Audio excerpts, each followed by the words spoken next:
and Donald Trump and his companies are banned from applying for loans from any New York bank or financial institution for 3 years.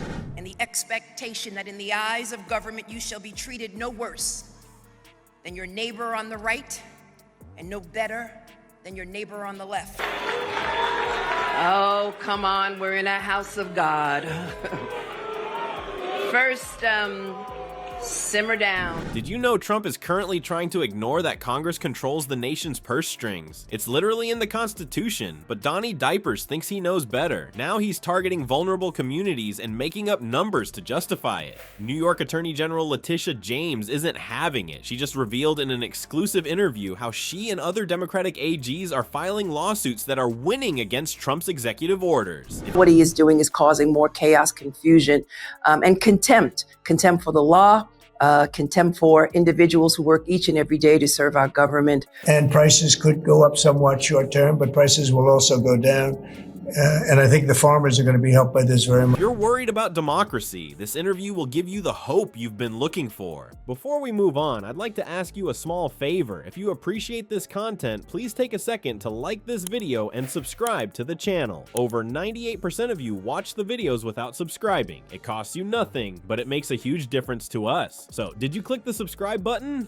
Great, thank you so much. Now, back to the video. Ever wonder why Trump's running the country like one of his failed casinos? Well, the answer is pretty obvious, because that's the only playbook he knows. AG James didn't mince words in that Maida's interview, pointing out that Trump's treating America like it's just another business he can run into the ground. Remember all those inflated property values and phony business records that landed him a $486 million fraud judgment? That wasn't just some one-off scheme. It's his entire approach to governing. The stakes are just way higher now. Listen, when Donald Trump ran for office, he promised Americans that he would lower the cost of eggs and consumer products. And prices could go up somewhat short term, but prices will also go down. And I think the farmers are going to be helped by this very much. Instead of lying about how much Trump Tower is worth, he's making up completely fake numbers about government programs. James called out Trump and his new bestie, Elon Musk, for pulling ridiculous figures out of thin air, claiming Social Security has 400 to 600 billion in incorrect payments. Total garbage numbers with zero basis in reality, but perfect for justifying the cuts they want to make. Classic Trump move. Invent a crisis, then propose a solution that just happens to benefit him and his rich buddies. Remember those campaign promises? Lower prices, booming markets, world peace. What a joke. Within weeks, we got the exact opposite. Prices spiking, markets wobbling, and conflicts escalating. Trump's busy signing executive orders to freeze funds that Congress already set aside for important stuff like Meals on Wheels and programs for veterans. He's targeting the most vulnerable Americans while making sure his billionaire pals keep getting tax breaks. The most alarming part, according to James, is how Trump's administration shows complete contempt for the law. They're treating America like it's just another Trump business venture they can bankrupt and walk away from. Our system of government,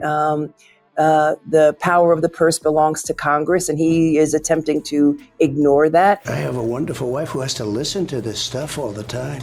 They do that for this reason.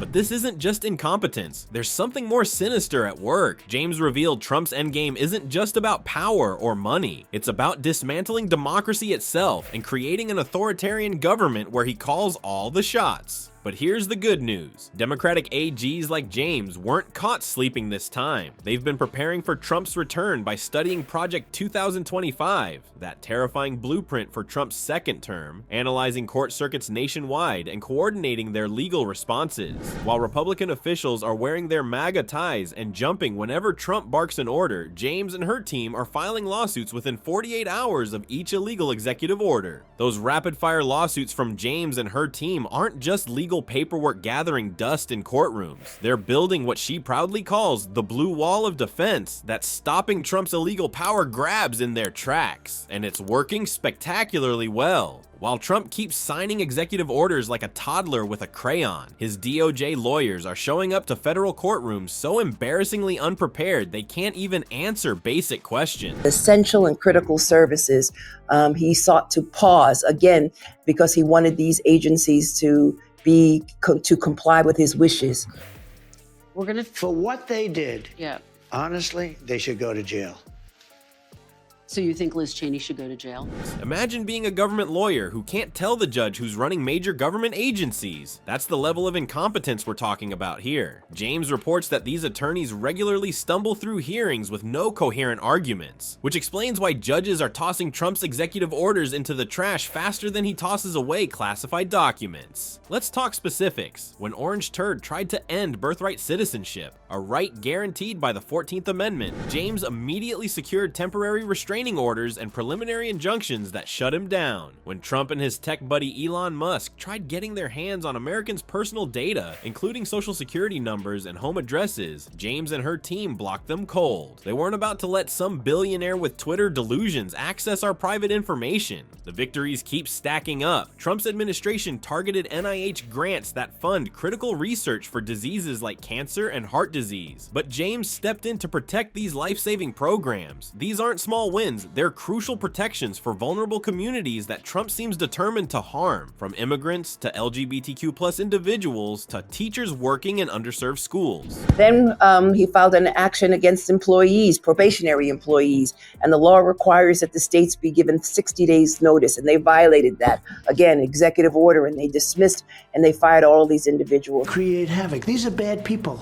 I know everything they're doing. I know every move they make. I get it. It's tougher. I think it's probably, in many ways, it's tougher on my family than it is in me. What's particularly satisfying is that courts are consistently ruling these executive orders arbitrary and capricious. Legal speak for this makes no sense and has no basis in fact or law. Trump's governing approach isn't just morally bankrupt, it's legally bankrupt too. In her own powerful words, James reminds us that authoritarian government requires cooperation and consent, but democracy, my friends, requires courage. That courage is on full display as Democratic AGs systematically dismantle Trump's illegal attempts to consolidate power. So what is the antidote to Trump's power grab?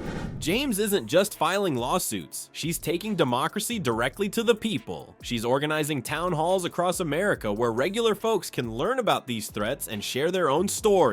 It's like a national support group for democracy lovers. The message is simple but powerful. There are more of us than there are of those in the White House. Isn't that reassuring? To turn this into an autocratic government, a unitarian type of government.